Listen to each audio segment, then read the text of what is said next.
Allez, bonjour à tous, j'espère que vous allez bien. Aujourd'hui, analyse du BTC, on fera une analyse également de l'order flow, on verra Ether et on verra, d'ailleurs sur Ether, il y a un niveau à surveiller qui pourrait me faire rentrer en position si on a une confirmation, on verra ça cette semaine, et on verra des confirmations de clôture weekly sur les altcoins top market cap, puisqu'il y a des signaux bearish ou bullish. Alors sur Ether, sur BTC, pardon, la dernière fois que je vous avais fait une update, c'était ici. On était potentiellement en train de réintégrer nos trends et on attendait la confirmation de clôture. Donc on était sur support. Donc on avait une cassure de notre range. Techniquement, on casse le range, la borne haute, donc l'extrémité haute qui fait office de résistance devient une zone de support. Et on a ici notre extrémité basse. Tac.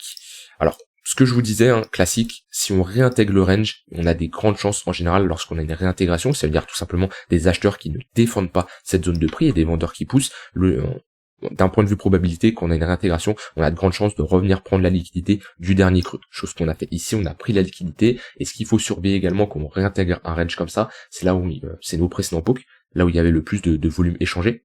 Donc ici on avait une bonne confluence, d'accord. Et est-ce que cette zone a fait office de support? Non, on l'a réintégré, on l'a travaillé. Voilà, on n'avait pas une bonne réaction. En général, ça c'est une zone où, paf, on travaille à la limite 1 ou 2 jours et bam, on repart dans une tendance haussière. Donc qu'est-ce que ça nous dit lorsqu'on passe autant de temps au niveau de nos précédents pokes? Ça veut dire qu'on a une réelle confirmation, qu'on a une réintégration de nos ranges. On voit qu'on refait également d'autres pokes au même endroit. Donc ça c'est notre prix juste, d'accord. C'est notre zone où d'après le marché, le BTC passe le plus de temps. Alors c'est pas parce qu'on a un poke que le BTC a passé plus de temps, parce que c'est les volumes, d'accord. Mais en général, plus on passe de temps à un niveau, plus on a de chances d'avoir de volume échangé sur ce niveau-là, ce qui est totalement logique. Donc c'est notre prix juste, c'est là où le marché a déterminé que le BTC se traderait, ou là où il y aurait le plus de volume échangé au niveau des 26 050 $.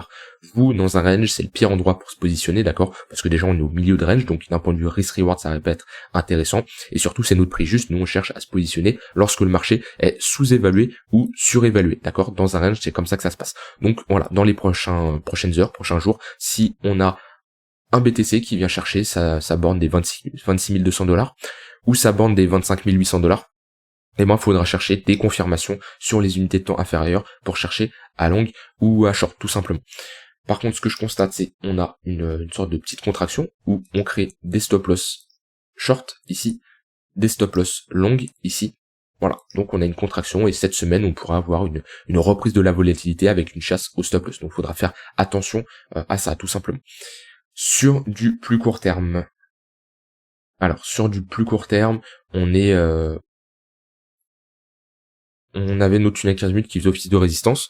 On l'a cassé, on a flip cette zone en support. Maintenant, compliqué selon moi de longue ici en intraday. J'aime bien avoir une réelle tendance qui est confirmée parce que faut pas oublier que la tendance ici est baissière, d'accord. Donc certes on est dans un range, donc c'est à dire que cette tendance baissière s'affaiblit. On est potentiellement dans une zone de latéralisation, mais pourquoi pas pour avoir un prolongement de cette tendance baissière, d'accord. D'accord, on a une tendance baissière, on souffle, le marché respire pour un prolongement de cette tendance baissière. Donc moi, pour chercher ici à longue, grâce à ce tunnel 15 minutes, j'aimerais bien avoir une confirmation de breakout du tunnel 15 minutes au-dessus du tunnel 1 heure, d'accord, un prix qui évolue au-dessus, et là, tous les pullbacks, je chercherai à me positionner. Pour moi, c'est compliqué à l'heure actuelle, j'ai pas assez de réelles confirmations, on est sur si je chercherais à rentrer dans mon tunnel 15 minutes, on serait sur des setups à faible probabilité, et je préfère toujours rentrer lorsque j'ai plus de probabilité de mon côté. Par contre, si on revient chercher, comme je l'ai dit, ce haut de range, on a une bonne confluence avec notre tunnel 1 heure. Mais ce que je veux vous faire comprendre, c'est là, pour chercher à longue ensuite tendance, j'aime bien utiliser mes deux moyennes mobiles, donc le 15 minutes et le 1 heure, et avoir une réelle confirmation de breakout. Lorsqu'on a un momentum qui est vraiment haussier, lorsqu'on a des acheteurs qui sont présents. Si je prends un exemple, lorsqu'on avait un gros cross, voilà, ici par exemple, on est dans une dynamique qui est baissière, voilà, le 15 minutes est en dessous le 1 heure, on est ici après dans une phase de range, d'accord, où le marché il fait pas grand chose, il oscille entre plusieurs bornes, et ensuite, hop, on retrouve un momentum qui est très encourageant, on a une confirmation de notre tunnel 15 minutes qui repasse au-dessus du 1 heure, d'accord, le prix, voilà, ici, grosse impulsion haussière, ça nous montre que on a des acheteurs qui sont présents, et voilà, J'aurais pu chercher à me positionner long ici, parce qu'on a une cassure du 15 minutes et un pullback, mais voilà, pour avoir plus de probabilité, je préfère avoir le 15 minutes qui crosse le 1 heure, et là par contre quand on revient chercher cette zone, c'est intéressant. Là quand on revient chercher cette zone, c'est intéressant. Et ensuite on part, le flux est très haussier, on ne lutte jamais contre un flux, on l'accompagne. Voilà, là quand ça revient comme ça, tunnel 15 minutes, c'est intéressant. Là c'est intéressant, d'accord?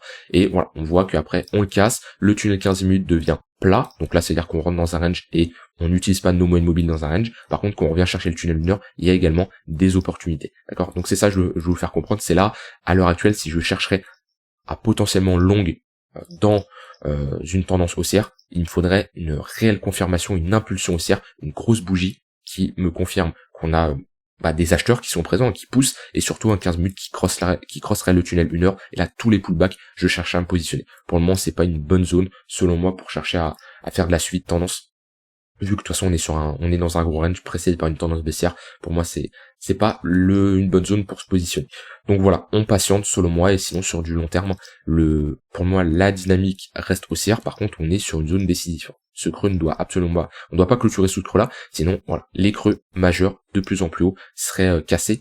Et voilà, actuellement ce qu'il faut faire comprendre, c'est qu'on est potentiellement dans un range, on oscille entre deux bornes et on est sur une zone de support. Donc je ne chercherai pas à short ici d'un point de vue swing également. Donc vous voyez, il y a plusieurs décisions qui peuvent être prises. Le mieux, je pense, c'est de patienter ou voilà, de traiter ce range sur du court terme et attendre une grosse impulsion pour éventuellement faire de la suivi de tendance en longue, ou une grosse impulsion à la baisse pour de la suivi de tendance à la baisse.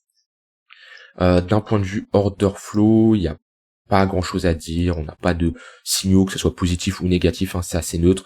On n'a pas un open interest qui s'excite, donc ça c'est encourageant, c'est-à-dire qu'il n'y a pas énormément de positions qui s'ouvrent, ce qui il y a moins de chances d'aller chercher la liquidité, d'accord, parce qu'en général quand on crée énormément, on a un gros open interest qui s'ouvre comme ça, et ben on crée énormément de liquidité, donc le marché peut être énormément volatile en allant chercher les stop loss. Là on n'a pas énormément de positions qui s'ouvrent, et sur le CVD, ici on avait, pendant cette première phase, il y avait beaucoup de vendeurs agressifs qui poussaient, on voit qu'on fait un creux plus bas ici, et là depuis peu c'est assez neutre, on suit globalement le prix, donc pas grand chose à dire de plus d'un point de vue order flow. Sur Ether, yes, c'est un niveau que je surveille, moi c'est les $1700.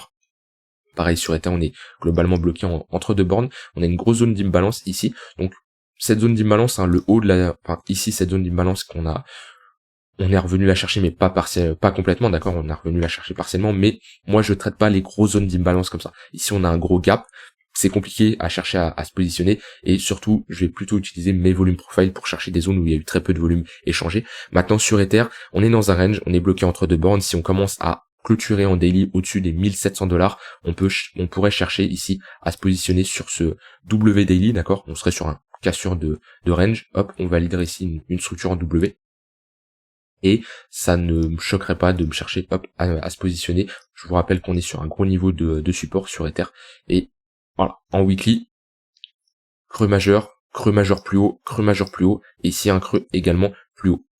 On n'a pas inversé notre dynamique baissière en weekly, je le rappelle, vu qu'on n'a pas une clôture en dessous de ce niveau-là, ça serait bien de sauver ce niveau-là. Si on clôture en dessous de ce niveau-là, on validerait une structure en M, et là ça serait pas encourageant, on pourrait retracer et revenir chercher les $1400, mais du coup ce que je constate, c'est qu'on est sur un gros niveau de support.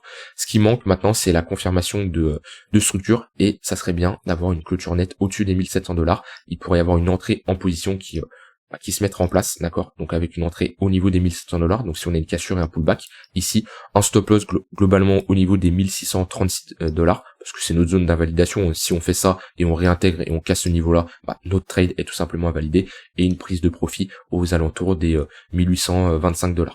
D'un point de vue risk reward, ça ferait quoi? Ça ferait on aurait un risk reward de 2 pour 1 vers les $1823, donc sur notre zone de résistance. Donc voilà, c'est un trade, voilà, 2 pour 1. Moi personnellement je n'ai jamais de position en dessous d'un risk reward de 2 pour 1, et ici on a un setup intéressant, cassure de notre haut de range, d'accord, donc structure en W, pullback, on se positionne zone d'invalidation sous ce creux là qui est important, parce que si on a une réintégration, c'est pas encourageant, c'est pour aller avoir une continuation baissière et take profit sur une grosse zone de résistance. Donc voilà, sur Ether, c'est un potentiel play qui peut se prendre, à voir comment le marché évolue. Si entre temps il fait ça, on oublie, le trade est bien sûr invalidé. Par contre, si on a une clôture nette, on peut s'attendre à un rebond. À voir bien sûr comment comment le prix évolue. Mais voilà, on a ici une grosse zone d'imbalance à venir combler, mais ce que je voulais vous dire, c'est moi les zones d'imbalance, je vais plutôt utiliser mes volumes profile et chercher des déséquilibres. Voilà, par exemple ici on a un déséquilibre, ça fait parfaitement office de résistance. Ici on a un petit déséquilibre, voilà, on voit que ça fait office de résistance. Ici on a un déséquilibre, mais on n'est jamais revenu chercher ce niveau-là, mais globalement c'est des zones de support et résistance. Voilà, ici on a un déséquilibre, on est venu parfaitement chercher ce niveau-là. Ici on a un déséquilibre, hop, tac. Voilà, ce niveau a fait office de résistance. Bref, ce qu'il faut comprendre, c'est que moi j'utilise surtout les volumes profile pour chercher des zones où il y a eu très peu de volume échangé, d'accord, et c'est des zones en général qui font office de support et résistance. Voilà, et ce que je voulais vous faire comprendre, c'est là on a une grosse zone de déséquilibre, mais si on a donc le bas de la zone de déséquilibre ici, hein, donc notre odd range c'est une zone intéressante à short, mais si on a une clôture au-dessus de ce niveau-là, on peut rapidement revenir chercher selon moi les 1820 $. Voilà, sur Ether, rien d'autre à ajouter. Hop, sur ETH BTC, ça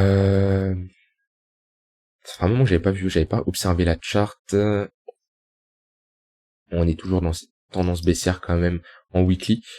On n'est pas revenu chercher cette ligne de coup, qui est une très bonne zone de support, et on essaye de poser un bottom dans cette zone là, mais globalement on est bloqué dans un range. Ce qu'il faudrait confirmer, c'est un breakout de ce niveau là, une clôture au-dessus de ce niveau là, et on structurait un W weekly, ce qui serait intéressant. Ça fait longtemps qu'on n'en avait pas structuré un sur ETH BTC. Le dernier il est ici. Ici on a on le voit mieux en 3 jours, mais ici on a une structure en W, qui sont des structures de bottom, et sinon ici on faisait juste des M. Voilà, sommet, creux plus bas, sommet plus bas, sommet plus bas, hop. Donc ça serait bien de repasser au-dessus de cette trendline, valider une structure de l'autre côté, et on inverserait cette dynamique baissière, et on aurait un ETH qui serait prêt à surperformer le BTC. Et je vous rappelle qu'on est bloqué dans ce range là depuis un long moment, là ça fait déjà 2 ans, plus de 2 ans. On a ici notre borne haute, notre borne basse, d'accord, et voilà, on est bloqué dans un range, et moi je m'attends clairement à cette charte qui casse à la hausse. En tout cas on a plus de probabilité. Pourquoi? Parce qu'on est dans une tendance, enfin on était ici dans une tendance haussière, on est dans un range, et je vous rappelle qu'un range précédé par une tendance haussière a plus de chances de casser à la hausse. Voilà pour ETH BTC. Maintenant, les altcoins. Alors, ADA, on est toujours sur un gros niveau de support, pas de clôture weekly dangereuse, on va dire, on est sur un gros niveau de support, d'accord, donc les zones de support sont des opportunités long terme. Algo, bon, la charte est toujours autant dégueulasse. Bon, heureusement, on n'a pas clôturé en dessous de ce niveau-là, mais en close line, c'est pas très joli, d'accord. Alors que là, en close line, on est quand même sur un gros niveau de support. Atom, la charte est vraiment pas belle, hein. C'est pas beau ce qu'on fait sur Atom. Depuis qu'on a clôturé en dessous de ce niveau-là, c'était un niveau très important à défendre. Et là, depuis qu'on a clôturé, voilà, on va revenir chercher ce gros niveau de support. Et c'est des zones d'accumulation long terme, hein, qui sont intéressants, mais c'est vrai que ça pique clairement là, à moins 20% sur le dernier mois.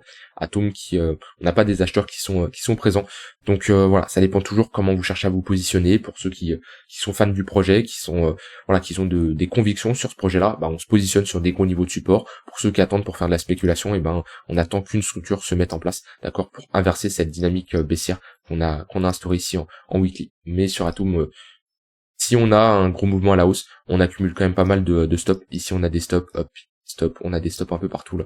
Et on pourrait avoir un short squeeze assez rapidement, mais pour ça, il faudrait des acheteurs qui se réveillent. Et pour le moment, ce n'est pas le cas. Donc voilà, on revient chercher des creux importants. Faudrait vraiment éviter d'avoir une clôture en dessous de ce niveau-là. Déjà là, c'était un premier signal qui était vraiment pas beau, et on voit que depuis, on a des vendeurs qui poussent. Si on commence à avoir plus des acheteurs qui sortent, hein, quand on a une chute comme ça, on a et des vendeurs qui poussent et des acheteurs qui clôturent leur position. Et je vous rappelle, des acheteurs, des investisseurs qui paniquent qui sortent de leur position parce qu'ils ont des invalidations, c'est des vendeurs également. Et si on commence à clôturer en dessous de ce niveau-là, d'un point de vue technique, ça serait vraiment dégueulasse. AVAX, on est toujours sur un gros niveau de support. Est-ce que les clôtures ça donne quoi sur AVAX? Oula, pas une clôture qui est super belle là. Ouais, faut absolument défendre ce niveau-là. Mais c'est pas très encourageant, même en close line, c'est pas très joli. Si on enfonce sur AVAX. Sur BNB, déjà la clôture de la semaine dernière n'est vraiment pas belle. on casse ici un gros niveau, mais on est toujours sur un gros niveau de support sur BNB. Par contre, faut tenir parce qu'après, ça peut dégringoler assez rapidement. Sur Dogecoin, on est sur un gros niveau de support, ça bouge pas. Voilà. Tac. On est sur des gros niveaux. Sur Polkadot, on est également sur un très très gros niveau long terme. Et en close line, voilà, pareil, on est sur des gros niveaux de support. Et dans tous les cas, ici, c'est pas des opportunités de short. Sur EGLD, bon, la chart, allez, voilà, sur EGLD, c'est vraiment dégueulasse, hein. Ne rentrez pas sur ce genre de chart. Déjà que le projet, je suis pas fan, mais là, on va pas se mettre tous les fans de EGLD sur le dos, hein. Le but, c'est juste de parler d'un point de vue technique. Ici, la chart est clairement dégueulasse. On voit les creux et les sommets sont de plus en plus bas. Et tant qu'on n'a pas une réintégration de ce tunnel daily, il y a rien à faire. Sur Chainlink, on est au niveau de notre bad range. Donc, on est sur un gros niveau de support. Donc, Chainlink, il fait clairement sa vie. Je ne sais pas quand il va décider de casser ce range, mais clairement si on a une cassure vraiment à la hausse, hein, donc vraiment une impulsion, une clôture weekly voire monthly au-dessus de ce niveau-là, ça sera un bottom définitif et on reviendra jamais chercher ces creux ici. C'est comme ce range-là qu'on a instauré pendant une longue période, bon, moins longue que ici, ouais peut-être similaire, mais dès qu'on l'a cassé, voilà, on n'est plus revenu chercher ces niveaux-là et on voit que c'est un gros niveau qui est défendu. Sur LTC, c'est pas très beau, hein, le fait d'avoir ici pris la liquidité et clôturé en dessous de ce niveau-là. Donc pour le moment, certes, on est sur un gros niveau de support, on est sur la ligne de coup de ce gros W. Donc soit, pareil, hein, d'un point de vue investissement, c'est des bonnes opportunités. Maintenant, d'un point de vue spéculatif, il vaut mieux attendre une structure qui nous montre que les acheteurs se réveillent. Matic, on est toujours sur des gros niveaux de support. Solana, on a été sur résistance et on revient chercher notre milieu de range. On n'est pas sur une bonne zone selon moi. Éventuellement, pour les investisseurs, il faudrait revenir chercher cette zone-là qui serait plus intéressante. TRX, il fait sa vie, il est toujours en tendance haussière, les creux sont de plus en plus hauts. Et voilà, on voit notre tunnel daily fait toujours office de support.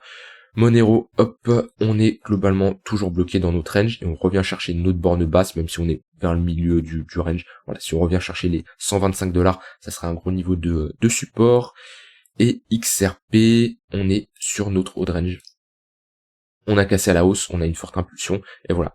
Ça, c'est le genre de mèche que j'aime bien. Ça nous montre que on a ici des acheteurs qui ont défendu cette zone de prix. On n'a pas réintégré notre range. Là, on est en train de travailler, hein, cette zone de support, mais pour le moment, on est sur une zone de support, donc il n'y a rien d'alarmant.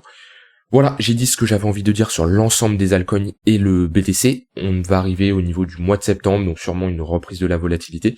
C'est vrai que j'aime pas cette théorie qu'on dit oui, le mois d'août, on n'a pas de volatilité, le marché fait rien. C'est faux, hein, parce qu'ici, ce mois de juillet, ce mois d'août, on avait fait une très bonne performance. Donc c'est pas parce que c'est le mois d'août que ça, il va rien se passer. Bon, malheureusement, ici, juillet, août, il s'est rien passé, sauf cette impulsion baissière, mais en septembre on pourra sûrement retrouver la volatilité sur le BTC et on observera tout ça en détail.